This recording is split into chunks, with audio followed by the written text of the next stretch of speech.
ನಾಲ್ವಡಿ ಕೃಷ್ಣರಾಜ ಒಡೆಯರ್ ಪ್ರತಿಮೆ ಮೇಲೆ ಅನಾಮಿಕನ ಅವಾಂತರ. ಅರ್ಧ ಗಂಟೆಗೂ ಹೆಚ್ಚು ಕಾಲ ತಲೆ ಮೇಲೆ ಹತ್ತು ಕೂತಿದ್ದಾನೆ. ಅರ್ಧ ಗಂಟೆಯಿಂದ ಫೋನ್ ಮಾಡಿದ್ರೆ ಯಾರು ಬಂದಿಲ್ಲ. ಬಗ್ಗದ ಅನಾಮಿಕ. ಕೆಆರ್ ವೃತ್ತದ ಬಳಿ ಇರುವ ನಾಲ್ವಡಿ ಪ್ರತಿಮೆ, ಕೊನೆಗೂ ಪ್ರತಿಮೆಯಿಂದ ಕೆಳಗೆ ಇಳಿದು ಕುಳಿತ ಅನಾಮಿಕ. ಮೈಸೂರು ಇತಿಹಾಸ ಬರೆದ ನಾಲ್ವಡಿ ಕೃಷ್ಣರಾಜ ಒಡೆಯರ್ ಅವರ ಪುತ್ಥಳಿ ಮೇಲೆ ವ್ಯಕ್ತಿಯೊಬ್ಬ ಕುಳಿತು ಆತಂಕ ಸೃಷ್ಟಿಸುತ್ತಾನೆ. ಸ್ಥಳೀಯರ ಮನವೊಲಿಕೆ ನಡುವೆಯೂ ಅರ್ಧ ಗಂಟೆಗೂ ಹೆಚ್ಚು ಕಾಲ ಪ್ರತಿಮೆ ಮೇಲೆ ಕುಳಿತು ಆತಂಕ ಸೃಷ್ಟಿ ಮಾಡಿದ ಅನಾಮಿಕ. ಮೈಸೂರಿನ ಹೃದಯ ಭಾಗದಲ್ಲಿರುವ ಪ್ರತಿಮೆ ಮೇಲೆ ಒಬ್ಬ ವ್ಯಕ್ತಿ ಕುಳಿತು ಪ್ರತಿಮೆಗೆ ಹಾನಿಯಾಗಿದ್ದರೆ ಯಾರು ಹೊಣೆ ಎಂಬುದೇ ಸದ್ಯ ಸಾರ್ವಜನಿಕರ ಪ್ರಶ್ನೆಯಾಗಿದೆ. ನಾಲ್ವಡಿ ಕೃಷ್ಣರಾಜ ಒಡೆಯರ್ ಪ್ರತಿಮೆ ಮೇಲೆ ಅನಾಮಿಕನ ಅವಾಂತರ.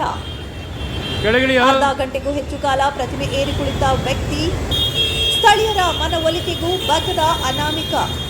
ಕೆಆರ್ ವೃತ್ತದ ಬಳಿ ಇರುವ ನಾಲ್ವಡಿ ಪ್ರತಿಮೆ, ಕೊನೆಗೂ ಪ್ರತಿಮೆಯಿಂದ ಕೆಳಗೆ ಇಳಿದು ಕುಳಿತ ಅನಾಮಿಕ.